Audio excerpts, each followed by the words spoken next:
Tunghayan naman natin ang mga balita mula sa Visayas.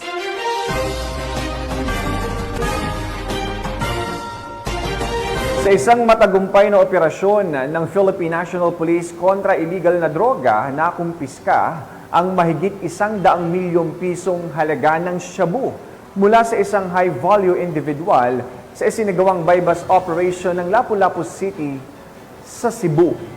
Patuloy naman ang pagtutok ng mga otoridad sa mga high-value targets bilang bahagi ng kanilang mga hakbang upang matugunan ang suliranin ng iligal na droga sa ating bansa.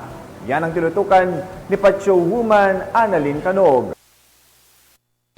Nakulimbat ng kapulisan ng Lapu-Lapu City ang higit 102 milyon na halaga ng hinalang shabu mula sa high-value individual na suspect sa sinagawang bypass operation ng mga operatiba sa Zone 7, Barangay Buaya, Lapu-Lapu City, Cebu. Ayon kay Police Colonel Dian V. Agustin, Acting City Director ng Lapu-Lapu City Police Office, banang alas 3:06 ng madaling araw na kinasa ng kapulisan ng operasyon na resulta sa pagka-aresto ng high-value individual na suspect na si Iyas, 42 anyos, na residente ng Barangay Lagtang, Talisay City, Cebu. Na-recover mula sa suspect ang 16 na plastic packs ng hinalang shabu na may timbang na 10,050 na gramo at standard drug price ng 102,340 pesos. Bypass money, truly bag, sling bag at Realme na cellphone. Samantala, kasalukuyang nasa kustodiya ng Lapu-Lapu City Police Office ang suspect at maharap sa kasong paglabag sa RA 9165 o Comprehensive Dangerous Drugs Act of 2002. Ang matagumpay na operasyon ay bunga ng pinagsanay puwersa ng City Intelligence Unit, City Drug Enforcement Unit, Lapu-Lapu City Police Office, Mobile Patrol Unit, Lapu-Lapu City Police Office, NISG NAVFORCEN, PDEA RO7 RSET Lapu-Lapu City Police Office, at RID 7. This remarkable seizure of illegal drugs